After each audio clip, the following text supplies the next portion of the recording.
I stood on my parents' front porch, clutching an envelope proving my grandfather had secretly left me 2 working ranches and a luxury home in Los Angeles. I was moments from walking in to share the miracle, when I heard my mother's voice through the door, and my blood ran cold. Can you imagine hearing your own family, the people you love, casually plotting to declare you mentally incompetent, just so they can steal your inheritance? If we frame it as PTSD from her deployments, my mother whispered, her voice chillingly calm, we can get temporary guardianship. We just need her tired and confused. Once the paperwork is signed, she won't be able to touch a dime without us. I froze there on the porch. They thought I was a broken soldier coming home to fall apart. They had no idea I was the one holding all the cards, and I was about to let them walk straight into their own trap. I came home from the funeral with my heart slamming so hard against my ribs it hurt to breathe.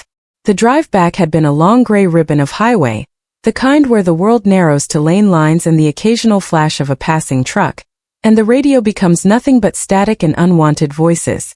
By the time I turned onto my parents' street, my hands were tight on the wheel and my jaw ached from clenching. I parked at the curb like I always did, out of habit more than respect, and sat there for a moment with the engine ticking as it cooled. The late afternoon light made the neighborhood look too clean. 2 normal lawns clipped to uniform height, porch flags hanging limp in the mild wind, a kid's bike abandoned in a driveway like nothing in the world had ever broken. When I finally stepped out, the air smelled faintly of fertilizer and warm asphalt. I stood on my parents' front porch, one hand raised to knock, the other gripping a thick envelope that could change all our lives. The paper was heavy, not from weight, but from what it contained. An entire future folded into legal language. My thumb rubbed the edge where it had been sealed, feeling the texture of the glue, the stiff give of the cardstock beneath. Inside was truth. The kind of truth families burn themselves down over. The kind of truth that turns love into arithmetic. I was about to tell my family that Grandpa had secretly left me 2 working ranches and a luxury home in Los Angeles. I was about to walk in and be the bearer of a miracle and a scandal at the same time. To watch their faces and try to read whether surprise could look like pride. But then I heard my mother's voice through the door, muffled by wood and distance. And what she said next made my blood turn to ice. I froze there on the porch, my knuckles hovering inches from the wood, my breath shallow and loud in my own ears. My lungs felt too small, as if grief had moved in and filled the space where air was supposed to be. The porch boards were familiar under my boots. One plank near the left corner had always flexed and creaked, and it did now, a small betrayal of sound. The house looked exactly the same as it had the day I left for basic training all those years ago, peeling white paint on the railing where my father had promised more than once to repaint when the weather warmed, wind chimes clinking softly in the afternoon breeze. The front window with the lace curtains my mother refused to replace because they still work, as if fabric could be judged the way a toaster could. But I was not the same person who had left. I had just buried my grandfather, the only man in that family who had ever looked at me and seen more than a problem to manage, more than the difficult daughter, more than the one who ran off to play soldier. With him, my sharpness had been something to shape into tools, not something to blunt with shame. With him, my silence had been respected, not used as proof I was guilty of something unnamed. The funeral had been quiet, too quiet. A small chapel with narrow pews and a stained glass window that turned the sunlight into thin stripes of color over the carpet, like someone had spilled paint and never cleaned it up. There had been a handful of people, no dramatic speeches, just the steady smell of old wood, lilies, and dust. The kind of dust that lives in corners and never leaves, no matter how many times you sweep. Even the organ music had sounded restrained, like it knew it didn't have the right to be loud. I'd stood there in my black uniform jacket, ribbons neat on my chest, hands clasped tight to keep them from shaking. Not because I was weak. Weak had never kept me alive, but because grief has a way of slipping past even the strongest armor. It goes for the places you don't train. It touches the soft underbelly you pretend isn't there. I'd stared at the casket until the lines blurred, and my throat had burned with things I didn't say. I could feel eyes on me, some curious, some judgmental, most indifferent. In that room I was both decorated and disposable. Afterward, his attorney had pressed the envelope into my hands in the parking lot, where the wind cut through our clothes and carried the scent of exhaust. The lawyer's hands had been cool and dry, his suit too crisp for a day like that. He hadn't looked like a man who comforted people. He looked like a man who managed outcomes. "Read this somewhere safe," he'd said quietly, the words falling between us like a warning. I hadn't opened it yet. I already knew what it contained, not in legal phrasing but in the shape of it. What Grandpa had told me and what he hadn't dared to put into anyone else's hands. Grandpa had told me everything months ago during one of our long phone calls when I was stationed states away. The kind that happened late at night when he couldn't sleep and I couldn't either. I'd been sitting on a metal bunk with my back against the wall, listening to the hum of fluorescent lights and the distant noise of other lives. He trusted me with the truth because he didn't trust anyone else with it. Not my parents, not my siblings, not even his church friends with their baked casseroles and smiling eyes. "You understand responsibility," he'd said, voice steady with age but still sharp around the edges. "And you understand silence." He was right. Silence was not something that happened to me. It was something I used. And now that silence wrapped around me again as voices drifted through the closed front door. My mother's voice came first, low, sharp, controlled. The tone she used when she wanted to sound calm, but needed everyone to know she was in charge. "She's here. I saw her car." My stomach dropped like the ground had shifted beneath me. My father replied. His tone clipped in that familiar way that meant he was already irritated before anyone had even spoken to him directly. "Good. Everyone remember what we talked about?" I swallowed hard. "What we talked about?" Then my younger brother laughed. A short, careless sound like he was watching a show he already knew the ending to. "Just don't let her get dramatic. She always does that." My sister chimed in. Softer but no kinder. Her voice carrying the precise, polished edge she'd learned from my mother. "Do you think she'll try to take charge? You know how she gets. Acting like she's better than everyone." I felt something cold settle deep in my chest. Not just anger but a kind of numb recognition. My mother again, the words measured like she was slicing fruit. "That's why we have to stay calm. Sympathetic. If she thinks we're on her side, she'll sign whatever we put in front of her." My fingers tightened around the envelope until the paper bit into my palm. "Sign what?" My father exhaled sharply. "The lawyer said it's easier if she cooperates, especially with her history." History. That one word hit me harder than any insult. It was a shorthand they used to reduce my entire life into something broken and inconvenient. A label that let them do what they wanted while pretending they were doing it for my benefit. My mother lowered her voice further, as if hush made cruelty polite. "PTSD, long deployments, exhaustion. We can frame it as concern. We're worried about her mental state after the funeral, after the military." The porch tilted slightly under my boots. Not from dizziness. My balance was fine. But from the way reality warped when you realized your own family was rehearsing how to dismantle you. My sister hesitated, and for half a heartbeat I heard something like doubt. "Is that legal?" "Oh, don't be naive," my mother snapped, impatience flaring. "It's for her own good. Temporary guardianship. Just until things are settled." Guardianship. The word rang in my head like a gunshot. Loud and clean and final. My brother laughed again. Heavier this time, like the sound of a door locking. "Once it's done, she won't be able to touch anything without us. Makes things simpler." I felt sick. Bile rising with the sudden heat of rage that had nowhere to go. My father's voice turned practical, almost bored, like they were discussing insurance. "The doctor is coming tomorrow morning. He owes us a favor. He'll do the evaluation, sign the paperwork. We just need her tired, confused, emotional." There it was, the plan. They weren't just talking about controlling documents. They were talking about controlling me. My mouth, my choices, my body, my future. My mother sighed the way she did when she thought she was being reasonable. As if the words "for your own good" could wash blood off a knife. Honestly, this is better than letting her mess things up. She's never been good with money or decisions or family. I stared at the door, my reflection faint in the glass. A woman with her hair pulled back, face drawn tight, eyes older than they used to be. A decorated service member. A woman trusted with lives, equipment, classified operations. And behind that door I was still the family liability, the thing they managed like a budget line. My brother spoke again, eager now, greedy enough to forget to hide it. "Once everything's under our control, we can sell one of the ranches. Or both. The Ella house alone could. My father cut in. One step at a time. First we secure authority. Then we talk assets. Assets. They were already counting money they didn't even know they couldn't touch. I closed my eyes. For one brief, foolish moment, I had imagined walking into that house and telling them the truth. Imagined relief on their faces. Gratitude. Maybe even pride. I had imagined saying, "It's okay. Grandpa took care of us. We're safe."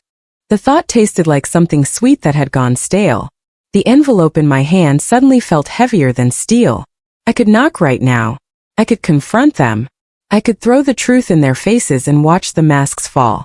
Watch the rehearsal crumble into panic. But Grandpa's voice echoed in my head, steady and calm, the way it had been when he taught me to mend fence wire and to wait before striking. Silence is not weakness, it's timing. I took a slow breath through my nose, tasting the dust in the air, then another. I listened until the voices inside softened into movement. Chairs shifting, footsteps crossing the kitchen tile, the faint clink of a dish. When I opened the door, I didn't storm in.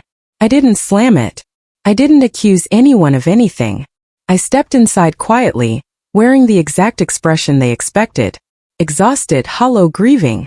My mother rushed toward me with open arms and a face full of practiced concern, her perfume drifting ahead of her like a warning label. "Oh, honey," she murmured, pressing her cheek to my hair as if affection could erase intent. "You must be so tired." My father nodded solemnly from a few steps back. "Long drive." My siblings hovered nearby, eyes sharp, measuring. I let my shoulders sag. I let my gaze soften. I let my voice come out quiet and thin like a thread about to snap.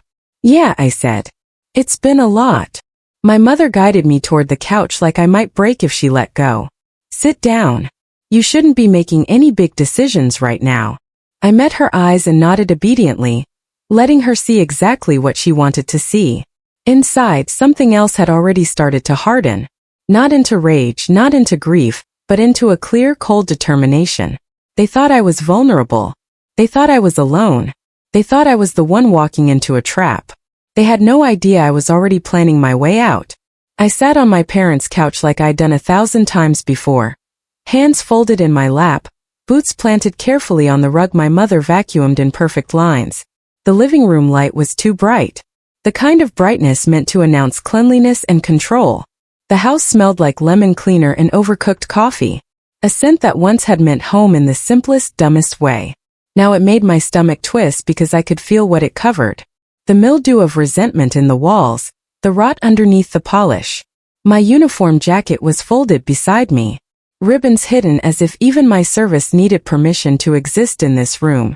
I kept it on at first out of habit like armor, then peeled it off because I didn't want to give them anything to argue with. My mother hovered. She always did that when she thought she had the upper hand. She brought me a glass of water I hadn't asked for, then adjusted a throw pillow behind my back as if I were fragile porcelain instead of someone who had slept on concrete and sand and learned to wake at the smallest shift of air. "You look pale," she said softly, eyes scanning my face like she was cataloging symptoms. "Have you been eating?" "I'm fine," I replied, keeping my voice even. Tired, but even. My father stood near the doorway, arms crossed, observing. He never hovered. He evaluated. His eyes flicked from my face to my hands to the faint scar along my knuckle. The one I'd gotten fixing something in a hurry because there was never time to be careful. I wondered what he saw. Whether he saw the woman who had coordinated teams under pressure, who had made decisions in seconds that couldn't be undone, or whether he saw only what he decided long ago, the daughter who wouldn't do things the right way because she wouldn't do them his way. My brother dropped into the armchair across from me, phone already in his hand, thumb scrolling as if my grief were background noise. My sister leaned against the counter with her arms folded, her expression carefully neutral. We looked like a family gathered for comfort. We sounded like it too, at least on the surface. "I'm sorry about Grandpa," my sister said, voice measured. "I know you two were close." I nodded, letting the truth settle in my chest like a stone. That part was true. He was the only one who called me first instead of last. The only one who asked what I needed instead of telling me what I should do. He'd been the only one who didn't treat my silence as guilt. "He believed in you," my father said. and there was something like resentment slipping through the words, as if belief were an accusation. He worried about you a lot. I almost laughed, but the sound died before it reached my throat. Grandpa hadn't worried about me. He'd worried about them, about what they would do when they thought they were entitled. My mother sat beside me and placed a hand over mine. Her grip was warm, firm, a little too tight. Possessive. Sweetheart. After everything you've been through. Losing him. Your deployments. She shook her head like she was overwhelmed by my suffering. It's okay to let us help. Help. In this house, help had always meant control. Strings tied to every kindness. A ledger kept silently. I swallowed and let my gaze drop like a good, compliant daughter. I don't really know what to do right now, I said quietly. I'm just trying to get through today. It was the first brick in the wall I was building, and I felt it settle into place. They exchanged looks, subtle, quick, the kind they practice without realizing it. A whole language of signals they thought I couldn't read. My father cleared his throat. Did the lawyer say anything about paperwork? There it was, slipped into the conversation like a knife into a sleeve. I hesitated just long enough to make it believable. He mentioned some documents. I let my eyes go unfocused as if the words were too much to hold. But honestly, it all felt overwhelming. My brother finally looked up from his phone, interest flickering. Did Grandpa leave anything complicated? Debts? Properties? I shook my head slowly, letting uncertainty coat my words. From what I understand, it's not good news. My mother's fingers tightened around mine. What do you mean? I took a careful breath as if it pained me to say it. There may be some outstanding taxes, legal fees. The attorney said it could take time to sort out. I let my voice dip lower. I might even be responsible for some of it. Silence dropped into the room like a weight. My sister's face tightened, concern dissolving into calculation. My brother leaned back, suddenly disinterested, as if grief were only worth attention when it came with profit. My father's jaw set, the muscle ticking near his temple. My mother recovered first, smoothing her expression back into concern, the mask sliding into place with practiced ease. Oh honey, that's a lot for one person. It is, I agreed, letting my shoulders slump. My father nodded slowly. Well, we'll need to make sure you don't sign anything hastily. I looked up at him, letting a faint question show. I thought that was my decision. Of course, he said quickly, too quickly. We just want to protect you. Protect. I bit back the bitter smile threatening to surface. The conversation drifted after that, circling without landing. They asked about my drive, my unit, whether I was sleeping, whether I felt on edge. Each question was gentle, reasonable, something you could repeat to a stranger and sound like a devoted family. Each one felt like a thread being measured for a net. As they spoke, my mind kept slipping backward, back through the years that had led us here. I remember being 17, standing in this same living room with the same lemon cleaner smell, announcing I'd enlisted. My mother had cried, not with pride, but with fear and embarrassment, as if my choice reflected on her in public. My father had gone quiet, his disappointment heavy and unspoken, the kind that filled a room without needing language. My siblings had laughed later, called me dramatic, reckless. You could have gone to college like everyone else, my sister had said, eyes wide with the righteousness of normal. Why do you always have to be so extreme? The military hadn't been extreme. It had been structured, clear, honest. If you did your job, you earned respect. If you failed, you owned it. No guessing games, no whispered plans behind closed doors, no love dangled like a reward. I'd sent money home on every deployment, paid off small debts they never acknowledged. Fixed things quietly the way Grandpa taught me. Handle your responsibilities. Don't brag about them. But in this house, none of that counted. Here I was still the daughter who left, the one who didn't fit, the one who needed supervision. My mother stood and announced she was making dinner. My sister joined her, and the two of them moved around the kitchen in familiar choreography, pots clinking, water running, cabinets opening and closing with brisk certainty. My brother disappeared down the hallway, already bored. My father sat across from me, studying his hands like he was choosing the right words from a limited supply. You know, he said finally, voice calm in a way that was meant to sound wise. After trauma, people don't always see things clearly. I met his gaze, keeping my face blank. What kind of trauma? He shrugged. Combat loss stress. His eyes held mine, searching for the moment I would flinch or confess. I nodded slowly, as if I were considering it. That's true. He seemed encouraged by my agreement. Sometimes it helps to let family handle things for a while. I leaned back into the couch cushion, feeling the fabric press against my spine. Maybe, I said. For a little while the trap was closing, and they thought I was stepping into it willingly. Later that night they showed me the guest room. Same as always, soft beige walls, a dresser that smelled faintly of cedar, a quilt folded with tight corners, clean sheets, no lock on the door. My phone was on the dresser where I'd left it earlier, but when I checked it, the battery was nearly dead. An unlikely coincidence that made my stomach tighten. Well, plug it in downstairs, my mother said brightly, already reaching for it. So you can rest. I let her take it. I watched the screen go dark in her hand and felt the urge to snatch it back, to demand, to fight. But fighting now would feed their narrative. It would give them the emotional leverage they needed. So I nodded and murmured thanks and let her walk away with my line to the world. As the door closed behind her, I sat on the edge of the bed in the dark and listened to the house settle. Pipes ticking, floorboards creaking, a distant cough. Familiar sounds that suddenly felt foreign, like I was hearing them through a different language. I reached into my bag and felt the edge of the envelope hidden beneath my clothes. Solid real.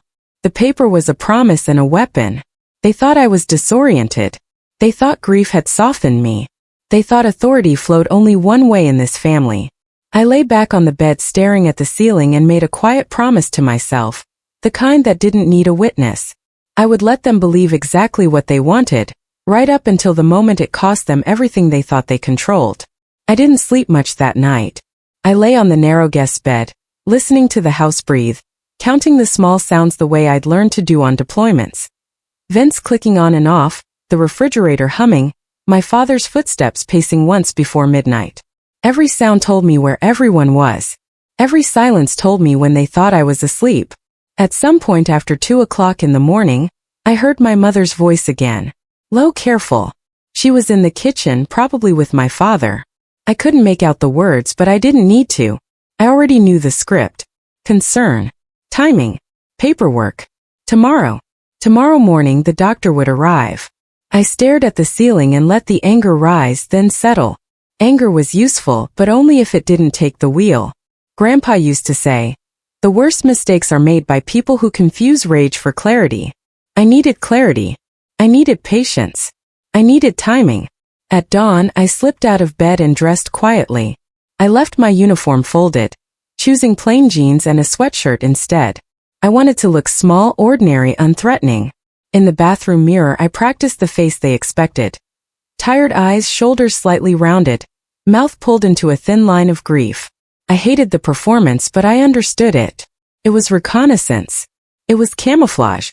Downstairs, my mother was already awake, moving quickly, efficiently, the way she did when she believed she was managing a crisis. She smiled when she saw me, but the smile didn't reach her eyes. You're up early. Didn't sleep well, I said. She nodded sympathetically. Of course you didn't. Breakfast was oatmeal, thin and watery. The kind of meal that looked like care but felt like punishment. She placed the bowl in front of me and watched as I ate a few spoonfuls, then paused. You don't have much of an appetite. I guess not. My voice stayed mild. She exchanged a glance with my father across the table. Subtle but unmistakable. A mark on the checklist. Evidence. By mid-morning, my brother and sister had gathered in the living room, all of us orbiting the same unspoken center. My phone was still downstairs, plugged in somewhere out of sight. When I asked for it, my mother smiled apologetically. Oh honey, it's charging. You don't want to be distracted today. Distracted from what? I thought. But I only nodded. At 10 o'clock sharp, the doorbell rang. My heart didn't race. Didn't need to. This wasn't a firefight. This was something colder. Paperwork. Authority. A quiet cage built with polite words. My mother opened the door with both hands clasped, posture radiating relief. Doctor, thank you so much for coming. He stepped inside. Mid-50s, expensive jacket, practiced warmth in his eyes. He smelled faintly of aftershave and coffee. He smiled at me like I was already a patient. You must be her. he said gently. I'm Dr. Collins. I nodded slowly the way they wanted me to. Hi. He took a seat across from me, setting a leather folder on the coffee table with careful precision. Your family's been very worried. I know, I murmured, gaze lowered. My sister jumped in, voice quick, eager to be helpful in the cruelest way. She's been so forgetful lately and jumpy. My brother added, she barely eats. Dr. Collins nodded gravely, making a note. The pen scratched lightly, the sound sharp in the quiet room. Grief can manifest in many ways. My father leaned forward. We just want to make sure she's protected. Protected, again. The word sat between us like bait. The doctor asked simple questions at first. The date, the day of the week where we were. I answered them correctly but slowly, letting my voice trail, letting my hands tremble just enough. I let my gaze drift to the window as if I was slipping away from the room. Performance, yes, but also a test of them. I watched how quickly they leaned into the narrative, how hungry they were to confirm it. Then he shifted gears. Have you been experiencing confusion? Difficulty making decisions? I hesitated. Sometimes. My mother reached out, placing her hand over mine. She doesn't mean to, doctor. She's always been so independent. The implication hung there. Too independent to know what's good for her. The doctor nodded, expression calm, almost kind. It might be wise to consider temporary measures, just until things stabilize. I looked up, meeting his eyes for the first time, letting my expression stay quiet, but not empty. What kind of measures? He smiled, calm and reassuring. Support, oversight, someone to help manage responsibilities. I glanced around the room. My family watched me closely, waiting for me to nod, to agree, to hand over the wheel like a child giving up scissors. Instead, I asked carefully, like guardianship? The room went very still. My mother laughed lightly, the sound brittle. Oh honey, don't use such a heavy word. But that's what it is, I said quietly. Dr. Collins cleared his throat. It can be framed many ways. I leaned back, letting the softness drain from my posture. Not all at once, just enough to change the air. I've been responsible for classified operations, I said, my voice steady. 4 people's lives. My father stiffened. This isn't the time. It is, I interrupted, and the word landed flat and certain. Because you're not worried about me. You're worried about control. My mother's smile faltered. Sweetheart, you're confused. No, I said. I'm clear. Dr. Collins closed his folder slowly as if ending a meeting. I think emotions are running high. They are, I agreed. Which is why you should leave. My sister gasped, offended on his behalf, on theirs, on the entire structure they'd built. You can't talk to him like that. I can, I replied. And I am. I turned to the doctor, keeping my tone controlled. Professional. The way I spoke to officers who didn't like being challenged. You were invited here under false pretenses. There's no medical emergency, no consent, and no authority. He stood uncomfortable now, eyes flicking to my parents like he was looking for instructions. This is a family matter. Yes, I said. And you're not family. He didn't argue. He gathered his folder and left without another word. The door closed behind him with a soft click that sounded for a moment like victory. For a beat, no one spoke. Then my mother exploded, the mask snapping off. What is wrong with you? Do you know how embarrassing that was? I stood up slowly, feeling my body settle into its own weight, feeling the ground under my feet become steady again. What's embarrassing? I said. Is planning to declare your own daughter incompetent? My father's face darkened. Watch your tone. I reached into my bag and pulled out the envelope. The paper made a dry sound as it slid free like something unsheathed. Before you say another word, I said, you should know something. Their eyes locked on the envelope. Hunger, fear, recognition. Grandpa didn't leave me debts, I continued. He left me assets. Silence. 2 working ranches, I said. And a house in Los Angeles. My brother swore under his breath. My sister's mouth fell open. My father's eyes sharpened, anger and disbelief wrestling in his face. My mother took a step toward me, her expression already rearranging itself into joy as quick and practiced as a stage actor hitting a cue. Oh, sweetheart. she breathed, voice suddenly warm as honey. Why didn't you say so? Grandpa always had such good instincts. I folded the envelope back into my bag. Because now, I said calmly, I know exactly who you are. They changed immediately. I had seen it happen before on base in briefing rooms where power shifted with a single sentence. Faces rearranged themselves, voices softened, spines straightened. The moment I said, Los Angeles, the air in the living room warmed as if someone had adjusted the thermostat. My mother reached for me with both hands this time. Honey, that's wonderful news. My sister let out a breathy laugh. Wow. Wow. My brother was already calculating. I could see it in the darting of his eyes, the bounce of his foot, the way his attention sharpened like a predator catching scent. The Ella property alone is insane right now. My father stayed quiet, which was how I knew he was angry, not relieved. Angry that I hadn't told him sooner. Angry that control had slipped through his fingers. I didn't give them time to recover. I didn't give them documents. I didn't give them numbers. I'm exhausted, I said. I need rest. My mother nodded eagerly, overflowing with manufactured tenderness. Of course you've been through so much. That night the house shifted. Dinner was better. Real chicken, not soup.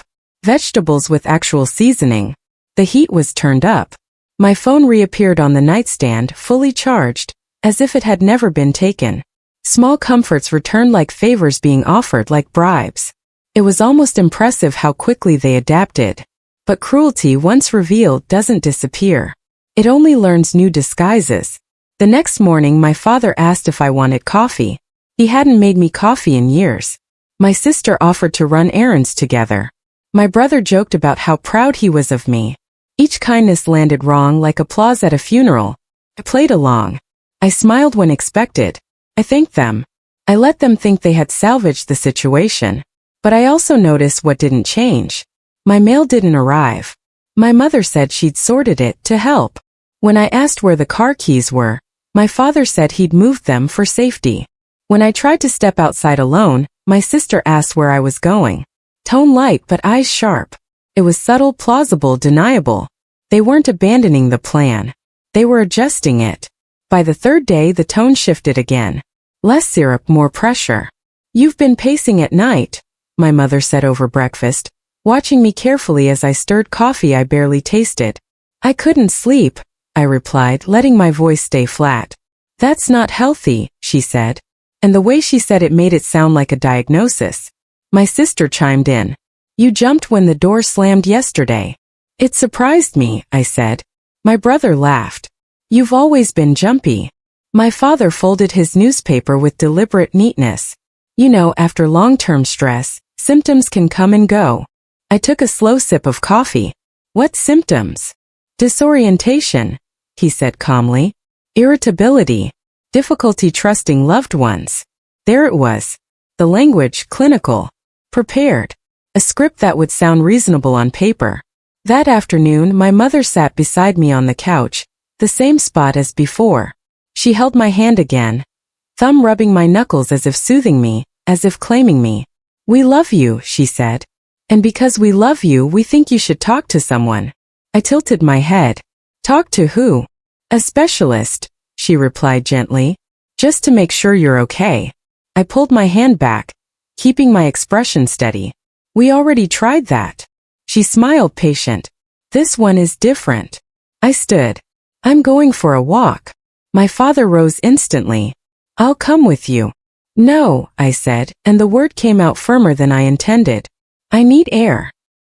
He hesitated, then nodded with forced calm. Just don't go far. I walked around the block, my phone buzzing in my pocket with messages I couldn't yet answer. The neighborhood sunlight too bright, too indifferent. Each step felt watched. When I returned, my brother was waiting by the door like a guard who wanted to pretend he wasn't. Where'd you go? He asked too quickly. Outside. He smiled, but his eyes stayed sharp. Just checking. That night I heard them again. Whispers after midnight. My door was closed, but the house carried sound like a drum. She's suspicious, my sister said. My mother sighed. We have to move faster. She knows about the property, my brother muttered. What if she already did something? My father's voice cut through, cold and final. Then we tightened the net. I sat on the edge of the bed in the dark, my pulse steady. I wasn't afraid anymore. Fear had burned off, leaving focus behind. They were escalating. That meant time was no longer neutral. Waiting wasn't rest. Waiting was risk. At 3:12 a.m., I slipped into the bathroom, locked the door, and took out my phone. The screen's glow lit my hands pale against the darkness. I dialed the number Grandpa had insisted I save months ago. It rang twice. "Counselor Hayes," a man answered, voice alert despite the hour. "This is Evelyn," I said. "I need to move." There was a pause just long enough to weigh my words. "Are you safe?" "Not for long," I replied. "They're building a case." He didn't ask who they were. He didn't need to.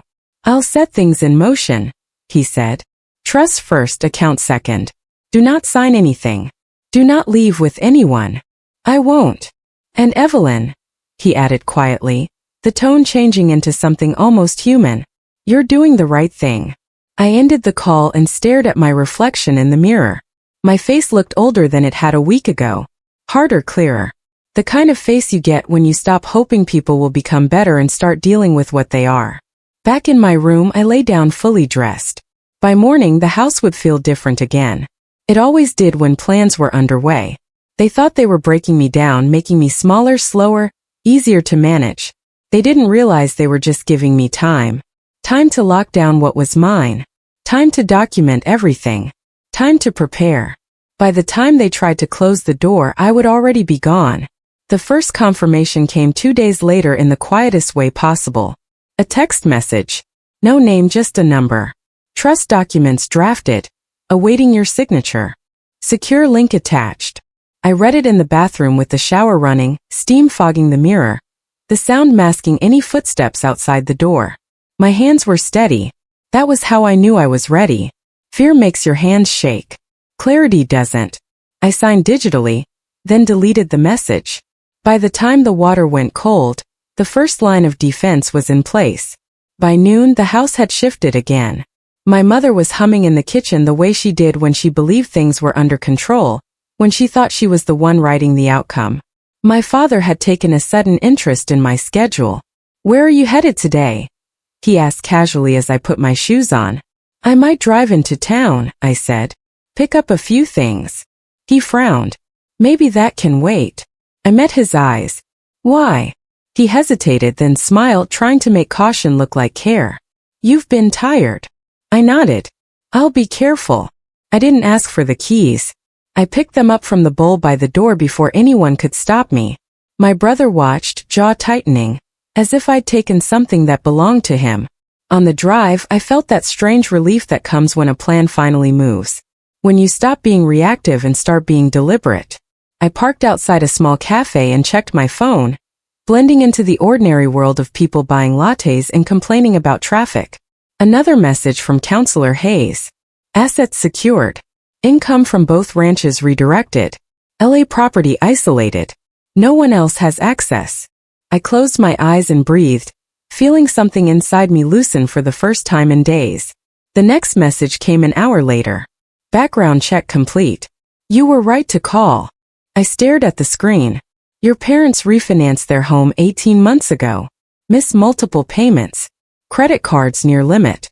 Your brother has outstanding personal loans. Gambling related. Your sister co-signed. The cafe noise faded into the background. Cups clinked. A milk steamer hissed. A couple laughed at a table near the window. All of it felt far away, like another world. It hadn't been about protecting me. It had been about survival. About them looking at Grandpa's legacy and seeing a life raft they could grab by pushing my head underwater. That night, dinner was tense. The friendliness had thinned, stretched too far. My mother asked if I'd signed anything with the lawyer yet. Too casual, too bright. No, I said. Not yet. My father's fork paused midair. You should include us. I will, I replied lightly. When I'm ready. My brother snorted. You're acting paranoid. I looked at him. You're acting desperate. Silence. The kind that makes the room feel smaller. The next morning, my mother announced another appointment without looking at me. Dr. Collins is coming back with a colleague this time. I nodded slowly, as if accepting it, as if resigned. What time? 10. I checked the clock. 9:12. Plenty of time. At 9:30 I stepped outside and made one last call. Now, I said when Hayes answered. At exactly 10 o'clock the doorbell rang. 2 men stood on the porch. Dr. Collins, pale and stiff, and another man in a dark suit who did not smile. This is unnecessary, my mother hissed as they stepped inside, her control slipping around the edges. No, the suited man said calmly, looking past her as if she were furniture. It's overdue. He turned to me. Miss Carter. I'm with Adult Protective Services. My father's face drained of color so fast it was almost shocking. My mother's lips parted, then closed, as if she realized too late that the words she'd rehearsed wouldn't work here. The APS didn't raise their voices. They didn't accuse. They asked questions, clear ones, about access to my phone, about my car keys, about medical consent, about pressure. They watched my parents' faces while I answered calmly. They took notes. They asked Dr. Collins what documentation he had, what consent he'd received, what relationship he had with the family. When he tried to interrupt, he was stopped politely, professionally, with the kind of authority that didn't need volume. By noon the house felt smaller, the walls closer, the air thicker. By 2 my parents were silent. By 4 they were angry. You set us up, my mother spat once the officials left, rage shaking the words loose. No, I said. You did. My brother paced, hands in his hair, eyes wild. What about the properties? I smiled for the first time in days, not with joy but with certainty. Those are handled. They demanded documents. I gave them nothing. That evening I packed. I didn't sneak. I didn't rush. I folded my clothes, zipped my bag, and placed it by the door. Each movement was deliberate, calm. My hands didn't shake. I didn't look around for permission. My sister blocked my path, eyes bright with panic. You can't just leave. I can, I said. And I am. My father spoke quietly, trying to reclaim power with a familiar threat. If you walk out, don't expect help. I met his gaze. I never did. When I closed the door behind me, the air felt lighter, cleaner, like I'd stepped out of a room where the oxygen had been rationed. I drove straight to a hotel and slept for 14 hours. The kind of sleep that comes when your body finally believes it might be safe. In the morning my phone rang.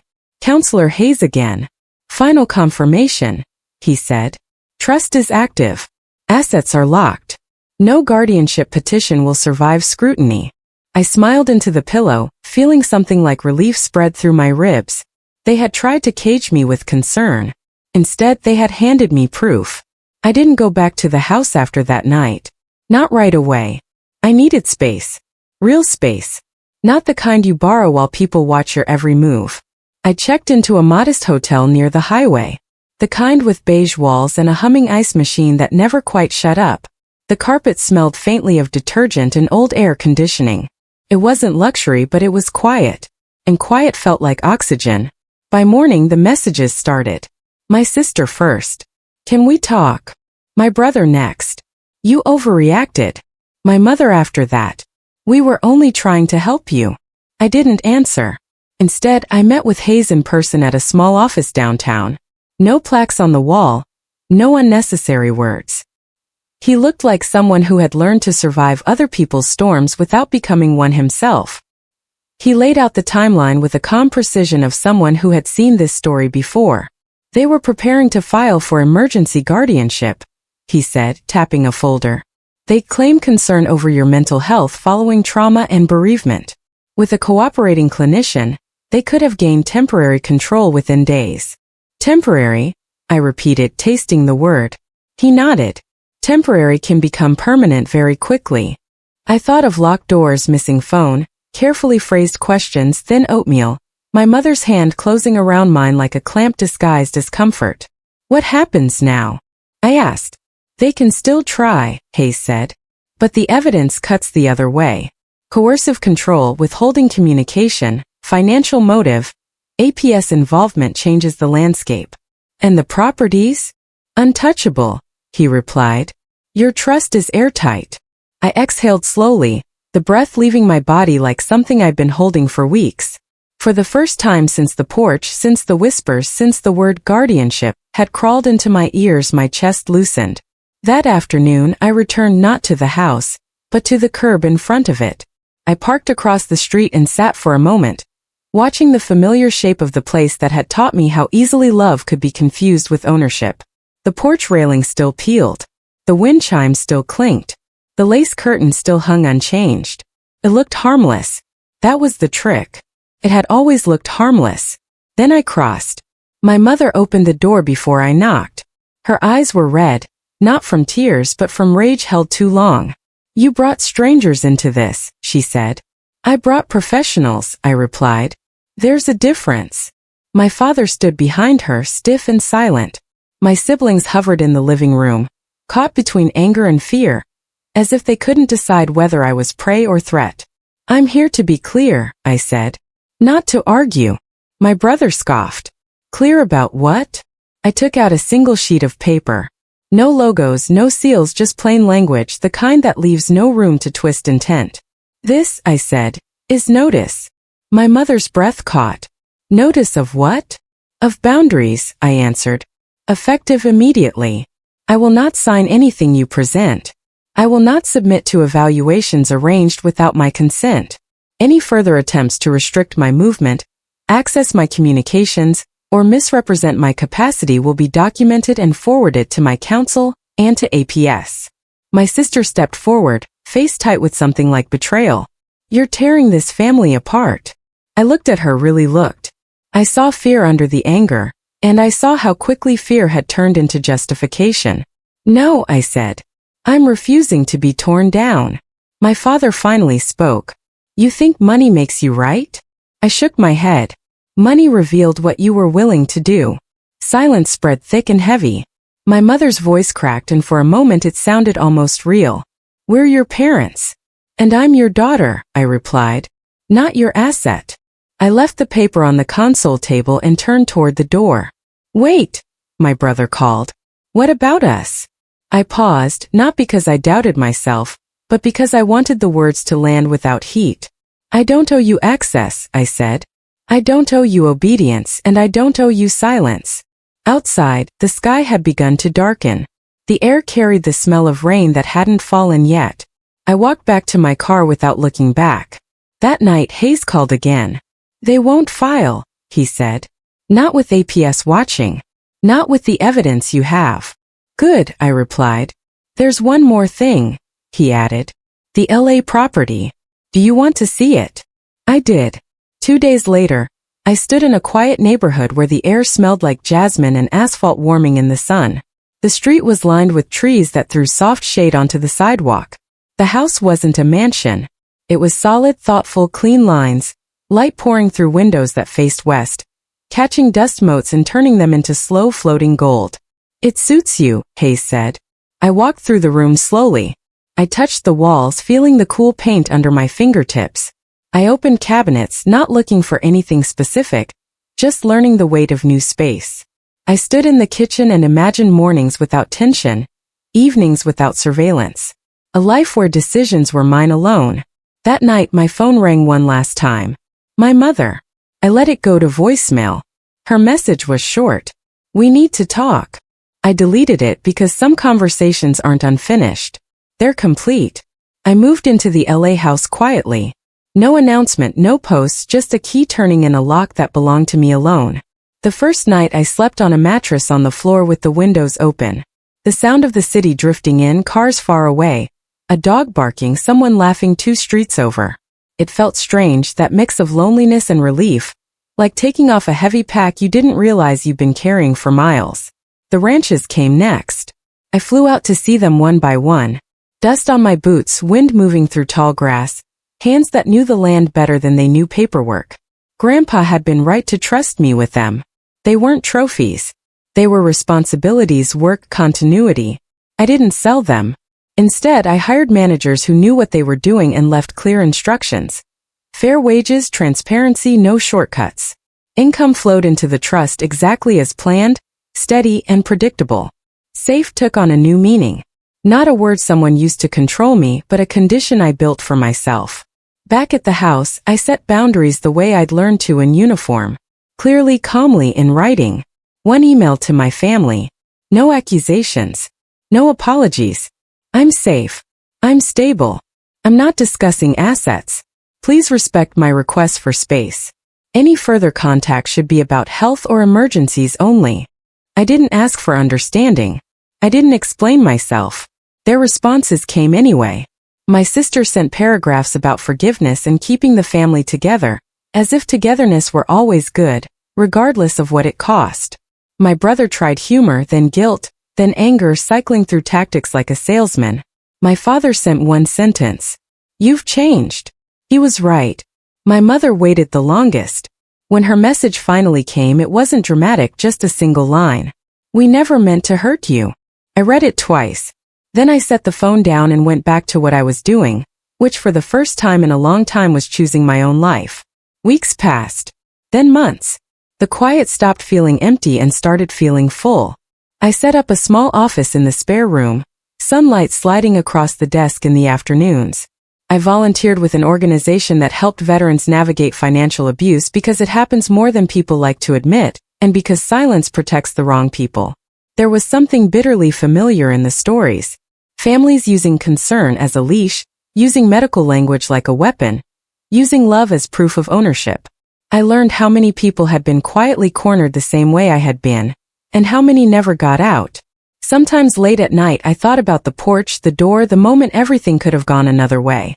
I thought about how close I came to knocking, to handing over the envelope, to trusting people who had already decided who I was allowed to be. I didn't feel sharp anger anymore. Not most days. What I felt was clarity. Family isn't the people who demand control when you're vulnerable. Love isn't something that requires your signature. Concern isn't something that locks doors. One afternoon while I was sorting mail, a familiar name appeared on an envelope. My sister's handwriting. I didn't open it right away. I made tea, the steam rising in thin curls, the scent grounding me. I stood by the window and watched the sun tilt toward evening, turning the street outside into soft amber. The letter wasn't an apology. It wasn't a threat either. It was something quieter. She wrote about fear, about money, about how quickly people can convince themselves they're doing the right thing when they're really just afraid of losing comfort. She didn't excuse what they'd done, not directly, but she didn't deny it either. The honesty in that partial, shaky, incomplete, felt like the first crack in a wall that had always been solid. I folded the letter and put it away. Maybe one day we would talk. Maybe not. That decision didn't have to be made immediately, and that too was freedom. On my birthday, I visited Grandpa's grave alone. The cemetery was quiet, the grass trimmed short, the air cool with early morning. I stood over the stone and traced his name with my eyes, feeling the familiar ache of missing him settle into place like a bruise. The wind moved through the trees, leaves whispering against each other. Thank you, I said aloud, feeling a little foolish and not caring. Not just for the properties, for the lesson, for seeing me, for trusting my silence. I swallowed, throat tight, and let the words come anyway. I did okay. I think you'd be proud. The wind shifted, brushing against my face like a hand that wasn't there. And for a moment that was enough of an answer. If there was one thing I had learned through all of it, it was that strength doesn't always look like confrontation. Sometimes it looks like preparation. Sometimes it looks like walking away without slamming the door. What do you think about Evelyn's choice to play along with her family's narrative at first?